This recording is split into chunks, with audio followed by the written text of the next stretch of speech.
to your very first free acting class of 2026. We are so happy to see you all here. And today's class is designed to set you up for success this year, okay? By introducing you to a whole new way of thinking. And you're going to learn some very personal things about Donna-Marie. Whoops, Donna-Marie over here. Some things that she's never told anyone. So, you know that feeling when things aren't exactly going wrong, but they're not going right either? Well, you're standing there thinking, why does it feel like I'm always waiting? Yeah, waiting for the email, waiting for the call, waiting for someone to finally say yes. You're the one, you. Hey, I'm Casey. I'm your acting and audition coach. I'm living my dream life, coaching actors in a little cabin in the woods with 2 dogs, 3 cats, 100 chickens, and assorted humans. And I'm Donna-Marie. I'm your mindset and visualization coach here at Screen Acting School. And when I'm not traveling the world, I'm in the city. I love dance, people watching, and really great coffee. Together, we coach actors from absolute beginners to walking the red carpets at the Emmys, Golden Globes, and the Oscars. So, if you like what we do here, remember, hit subscribe on your YouTube channel so that you don't miss a thing. Mm-hmm. So, the lesson today. Time and time again, actors have told me it feels like they are cursed, like the universe skipped your name on purpose. But here's the thing, you are not cursed, you're just unclaimed.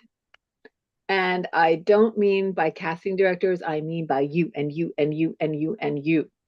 Yeah. So listen, the cursed actor thinks if I want too much, you know what, I'm going to pay for it.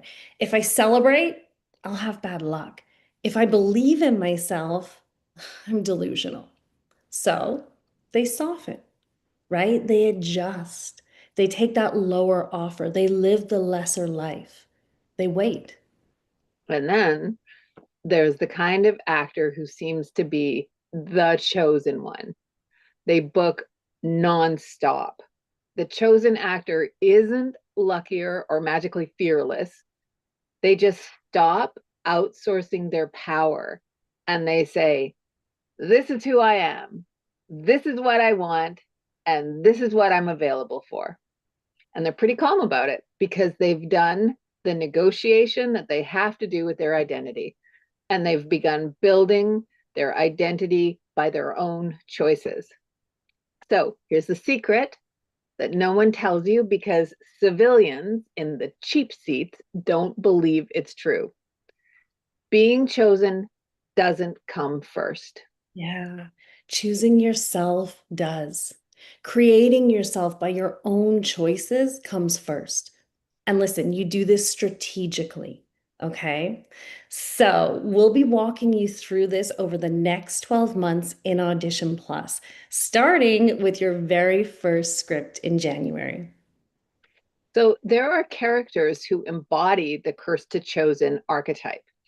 So you'll know a lot of these, but we'll start with Anya Taylor-Joy in The Queen's Gambit, which a lot of you read in the Saturday Night Script Club this week. Great movie, right? Or great series, I should say. So that character went from abandoned and addicted and ignored to choosing herself, finding her passion, and becoming sovereign over her life and the game of chess. Yeah, or Maisie Williams from Game of Thrones, right? She went from powerless girl to creating her own destiny. Silkwood, yes, absolutely, Jackie. And Octavia Spencer in The Help, she went from invisible to unignorable and getting the very best revenge ever in a movie. Yeah, or Dev Patel from Slumdog Millionaire, right? He went from invisible kid to finding the love of his life at the train station. Mm-hmm. And one I love, Jeremy Allen Wright in The Bear, went from trauma bound from the loss of his brother to, oh, that's a very moving story for me, to choosing leadership and creating his own family. Yeah, absolutely. And of course, who can forget Harry Potter? He went from neglected boy under the stairs to the savior of his realm. So the cursed one lives with the assumption that disappointment is personal. The chosen one, they're not fearless. So you don't have to be fearless or absolutely certain of everything, but you've got to stop outsourcing authority over your life. Mhm. So you may be wondering, how do I change from cursed to chosen?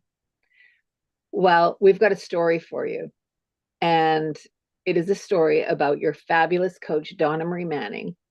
And she's going to help you navigate the cursed to chosen experience with her life, with a story from her life, not her life story, a story from her life. So Donna-Marie doesn't often tell personal stories. She doesn't like to dwell on the past, and she certainly doesn't like to wallow in victimhood. But bad things happen to good people, and sometimes it can bring you down. So Donna-Marie agreed to tell you her story today, and I'm going to interview her about it to make it a little bit easier. So, Donna-Marie, being what did it feel like, I guess? What did it feel like being cursed in that part of your life? To be honest, for a long time, my life felt like a waiting room. And I have to tell you, I'm a little nervous, you guys. I don't share personal stories very often, as you know. But I was a grown woman whose parents still had to help me pay the bills. And let me tell you, that is a special kind of shame.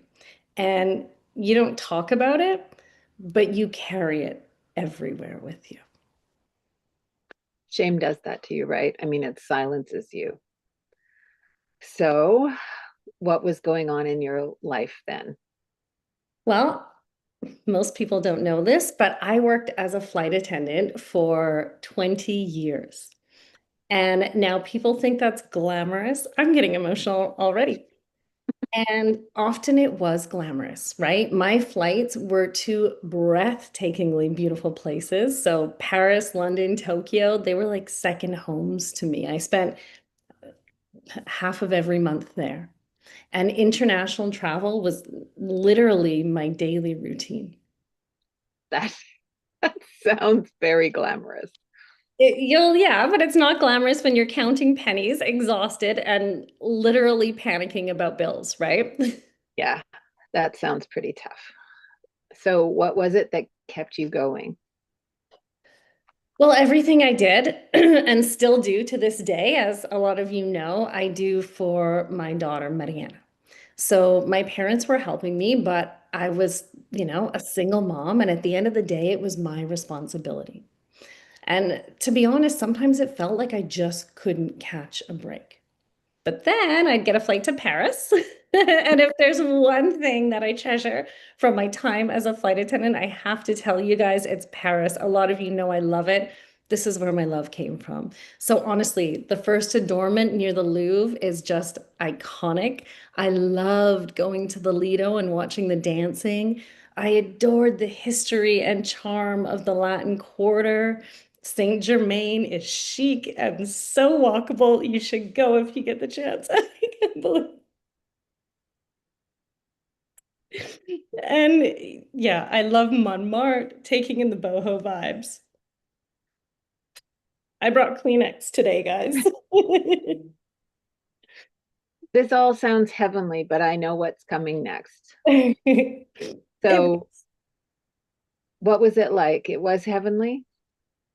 Absolutely. And as a lot of you know, I was also a dancer and I worked with other dancers on their mindset, right? So my father coaches elite special forces and he had trained me in mindset work. And guys, dance is competitive. So your mental game needs to be strong. And the work I did with them not only helped them place, it helped them win. So I guess from the outside, it does all look very glamorous, right? But from the inside, honestly, and I'm sure a lot of you can relate to this, it was exhaustion. It was jet lag. I honestly felt like I was drunk for probably 10 years of my life straight. And then there was the debt, the constant math of how are you going to survive another month? Yeah. I mean, you were a single mom. A lot of people can relate to that struggle, right? Yeah. And it wasn't just the finances that are hard, right? There's so much else that goes with that. I was lonely. I was dedicated to my daughter and my jobs were demanding. So I didn't exactly find it easy to find Mr. Right, and I wanted someone to share my life with. I'm a romantic at heart. I wanted someone to share the load with, right? To talk with. And then by some miracle, it seemed, I met him and he chose me. So I chose him. So what was that like? Well, we got married in Jamaica and I was 100% committed. I thought I was in love and I was determined to make it work. Like, even if I had to bang my head against the wall, make it work. And there was something shaky about him. There always was. And my father tried to warn me, but that was what I wanted. And my father was right, by the way, as they normally are. But that was what I wanted. Um, so I did it anyways. And then my marriage ended. And it did not end gently, you guys. I lost everything. I lost my home that I'd worked so hard to purchase on my own. I lost my sense of safety, my belief that someone else had my back. So what happened? Well, Casey. I know. While I was away working, I discovered that the man I was married to had been living with another woman. So while I'd be away on flights, he had another family, not dating, living with her, and they had a baby together. So my life wasn't just falling apart, it had literally been replaced while I was gone. That is insane. It's like one of those reality TV shows. No, Who the bleep did I marry? I watched a lot of that after. And you know what? It was messy, right? Like I had to get a restraining order. There were, court appearances.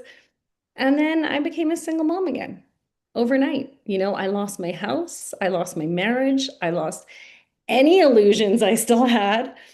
Um, but to be honest with you, that's when something finally broke open. And I stopped waiting for someone to choose me, to protect me, to validate me, to rescue me, to see me.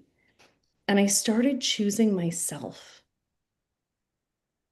so what does that mean? Well, I paid attention. I paid attention to what actually works in life. Who walks into rooms grounded and hopeful? Who makes decisions early? Who doesn't ask permission to take up space? Who trusts themselves before anyone else does? So that was your journey from cursed to chosen. Yeah, I built my life back, but I did it deliberately, piece by piece. And I turned survival into clarity and pain into pattern recognition and eventually into a system. So, not just hope, not just manifestation, a repeatable process. I built a business along with you, Casey, coaching actors on emotional truth, confidence, self trust.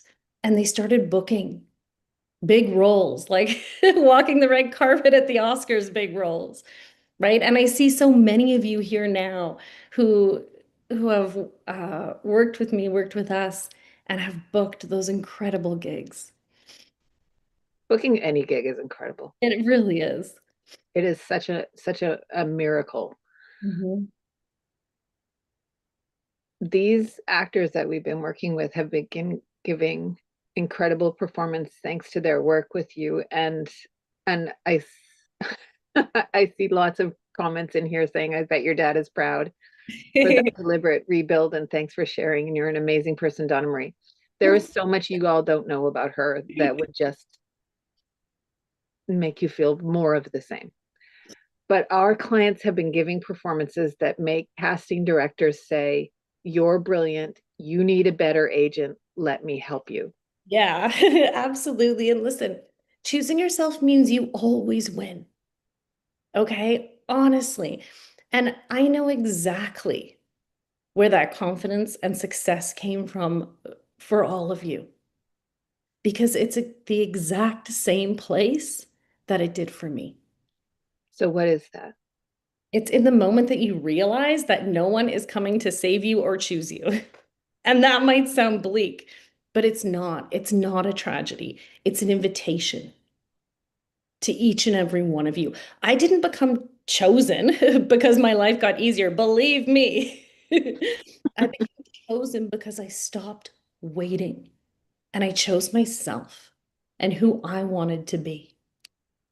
And that is the point when we started working together. Yeah, that's right.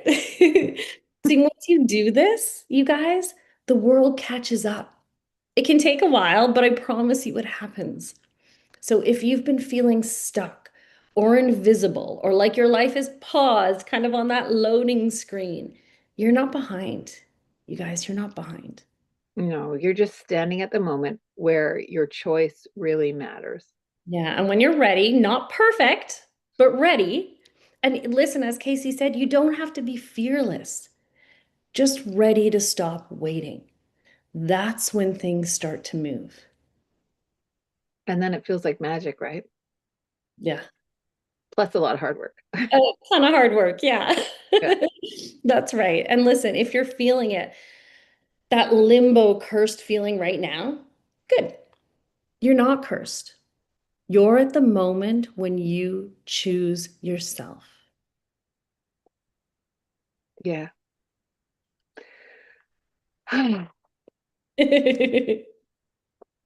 Otherwise known as the beginning, like right now. Yeah, I'm reading these I'm reading what people are saying, and it's very moving.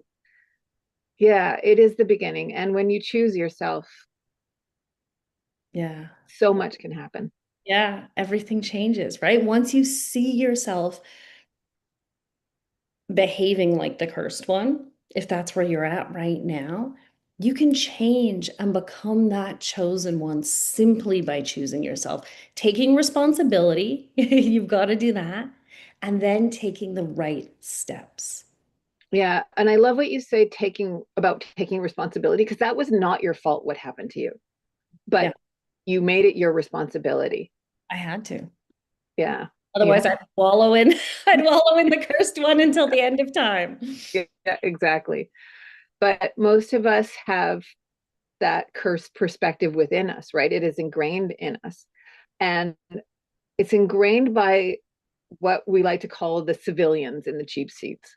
Yeah. The It's noise. those people they're not actors and they've never done anything great in their life.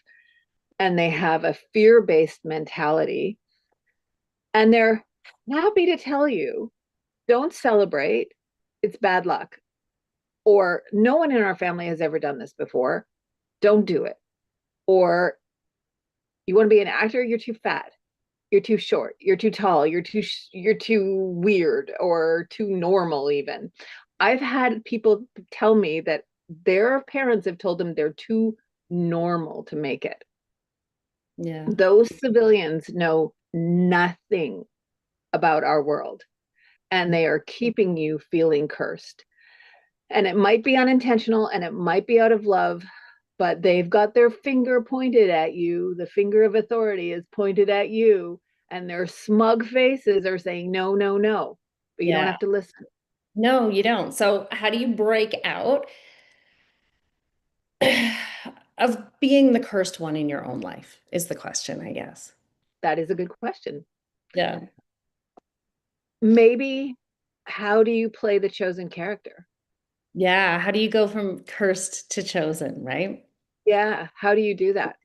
The thing you do is you look at behavior. It's all about behavior. 100%. The cursed one moves through life assuming disappointment is person, right? Mm-hmm. brace for things to kind of fall apart just as they start to matter. Maybe some of you can relate to this, you know? They over edit themselves to be acceptable. They take advice over their own instinct. A lot of times they explain instead of just stating the facts, right? And at that decisive moment in their life, the cursed one, they often shrink. But underneath it all, you guys, is a belief that if I want too much, I'll lose what I have. And you have to change that belief. Yeah. You have to stop treating fear as a warning symptom or a warning signal and start treating it as information like, oh, I'm scared. Interesting. Moving on. You've got to notice when you're editing yourself or when you're being too pleasing or when you're shrinking because you don't want to take up too much space. Mhm. And interrupt those feelings in real time. Just stop. Mhm. Yeah, absolutely. You have to make one small visible choice that aligns with who you actually are, not what feels safest to be right now, right? Because that's that's what our nervous system wants to do. That's what our subconscious wants to do is keep you safe, right? And as I've said a few times today, because I really want this to hit home, because I know it's scary. The chosen one isn't fearless. They just stop outsourcing authority out over their own lives, right? They understand that rejection and uncertainty, hey, that's just part of movement. It's not proof of failure, right? They stay present under the pressure and they separate that fear from the decision, right? From the decision making. And really, they choose alignment over approval. That's what the chosen one does. They Mhm. stop waiting to be chosen and they begin acting as someone who already has been. So to become this, you got to practice choosing yourself before you're ready. Yeah, and that's what our actors in Audition Plus are doing, right? And we're diving deep into this archetype this month, sorry, both for your scenes and for your lives because it's so important for both. Absolutely. And what you have to do is remove what doesn't fit, set a clean boundary, and say no without ever explaining or over explaining. Sometimes a little explanation is okay. And repeat this constantly, constantly until it becomes your identity. And it's not just a moment in time. This is your identity. This is how you behave. And the shift for all of us is that the cursed one waits for permission, the chosen one chooses it for themselves, gives it to themselves. And this is the character arc we're working on in Audition Plus this month. But Mhm. not only, this is really exciting for us, not only are we helping you become the chosen one, we're showing you how to create the exact audition for each level of role you're auditioning for. So this is the part where you want to lean in and really listen. Once you've chosen it, let's get everybody in really close. once you once you've chosen yourself, you can begin to choose the roles you book when you audition. I know this sounds crazy, but it is true. Like most crazy things, some crazy things. What most actors don't know is when it comes to auditioning, size matters. Mhm. Virginia's like, oh my God. So there are four main roles you'll be auditioning for: actor role, principal role, supporting, and in supporting, you'll be an ally or an enemy, and lead. But there are some specific things you need to know. For an actor role, your job is only to create the world of the actor who is the lead. So, in other words, you're making it feel real, credible, and functional. For the That lead. makes sense for the lead. So, you don't do anything. If you've got a line, you say it like you're going to lunch. For the principal role, you create the world again. You're part of creating the world for the lead, But in some cases, you're changing the story in a really specific way through your behavior and through some information. So, for example, you could hit somebody with a car, you could hit the lead with a car, and that would change the trajectory of their life. That doesn't mean your part is any bigger or that your role is any different.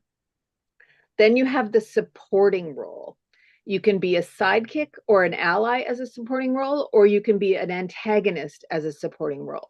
Now, with the supporting role, your purpose as the ally is to humanize the lead, to show what's in their inner life. I know this is probably making sense as you're reflecting on shows that you've seen and you're like, the supporting, oh, that's what they're doing. Now, the other supporting role we have is the antagonist, and you're the problem. So you're going to be in opposition to the lead. You're going to cause some friction for them. And if you know this, how much better do you think your chances of booking are? Mm-hmm. A Different lot, type of right? audition, right? Yeah. But if you know this and you practice this, you're going to be stellar. And that's what we're doing all year this year. Now let's get to the lead, because that's what everybody wants. As the lead, you carry the emotional and narrative weight of the story. And this is you. This is your soul. This is your magic. And then you just put it into imaginary circumstances. That's where you do this. This gives you better insight into the Saturday night scripts. So good. Yes, right. You can take this insight that we've got from Audition Plus and you can plunk it right in as you're reading the Saturday night club scripts. But Absolutely. after we work on the arc of Cursed to Chosen, we're diving into the auditions. So the most common characters in film and TV, so the ones that you're always going to be auditioning for, those are the ones we're working on. And the specific role and their function in the script. So that's what we're working for in Audition Plus for the next year. Every single month, we're doing that. And we're going to Yeah. cover the different sizes of roles in your audition. Yeah. So we are getting into the nitty-gritty. You guys are going to love this. It's an Exciting. exciting change. And now listen. As we've said before, we are very selective about who we enroll in Audition Plus. We want commitment, we want dedication, we want actors who are passionate about the craft. It's so important to us. Yes, we are all in on you if you are all in with us. So Mhm. we're going to pop the link in for those of you who want to apply. It's a very good time to start. You're going to set yourself up to be powerful, and then you're going to learn to do the work month by month. Yeah, It is it's a good time to start. It is the most powerful year we've ever had. We're really yeah, excited about this.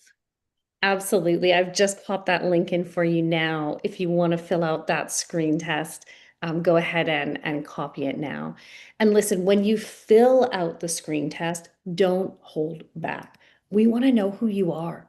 Okay, we're not going to laugh at your dream. This dream is real to us. We've helped so many actors live their dreams, and we want to do the same for you. And thank you to everyone who's saying to join Audition Plus. It really is a very special community. And one thing I want to say before we end is do not listen to the civilians in the cheap seats. They have no idea what you do. They have no idea who you really are, even if they love you. And they certainly don't know what you're capable of in the future. Yeah, I agree. I agree. I'm going to pop that link in for you one last time. And then before we end today, Casey, I just want to say if you are someone who feels that they are in that cursed moment of their life, you know, don't lose faith. You can do this. You Yeah. absolutely can. You just need to take the steps, right? It is so, so important. I believe God works all things for good. And had that not happened to me, I certainly wouldn't have the life that I have now. So I am so grateful for it. Sometimes, we're stubborn. We don't leave situations that aren't so great for us on our own, right? And the universe needs to shake us up a bit and it pulls us back like a big slingshot to catapult us forward. So just remember that. Javiera said, I really needed those last words. Donna-Marie, what a hard year 2025 was. Yeah, I know. I get it, you guys. Drew says, thank you so much for the deep sharing. It made a huge difference. You're so welcome. You're so welcome to each and every single one of you. And I know Casey was reading the comments. I was busy crying, so I couldn't read them all the time, but I'm sure they were beautiful. And I will go back and look. And thank you so much. We're so um, grateful to have you all as a part of our community. And Charmaine says, I'm right now in a place that I need to make a decision, cursed or chosen, from pain to purpose, says Lori. Thank you for sharing, Donna Marie. You're so welcome. Grateful for your vulnerability, says Allie. My pleasure, Allie, my pleasure. So I think, Casey, oh, ladies, you are a blessing, says Warren. Thank you. Malcolm, thank you. It's kind of you to say we think you're pretty awesome too. Lots of love to you both. Thank you, Beth, right back at you. Well, I think, Casey, we're going to say that's a wrap for us now on the first class of 2026. So, so exciting. If you, Richard's saying you're considering an Uber driver, yeah, take those steps you need to take, Yeah, Richard. See what's going to absolutely, work with, Richard. that's a good one for auditions. I know that for sure. Yeah, I'm looking forward to Thursday and our Audition Plus class. Us, Me too. we can't wait. It's going to be a good one. We're starting you off on a great foot. Brian says, thanks for kicking off 2026 with a kick in the ass. You are welcome, Brian. That's what we're here for. Little kick in the butt. Okay, I'm popping that in one more time, and then I think we'll have to say copy that now if you want it, because we're going to say that's a wrap for us today. All right, we'll see you on screen. All right. Bye.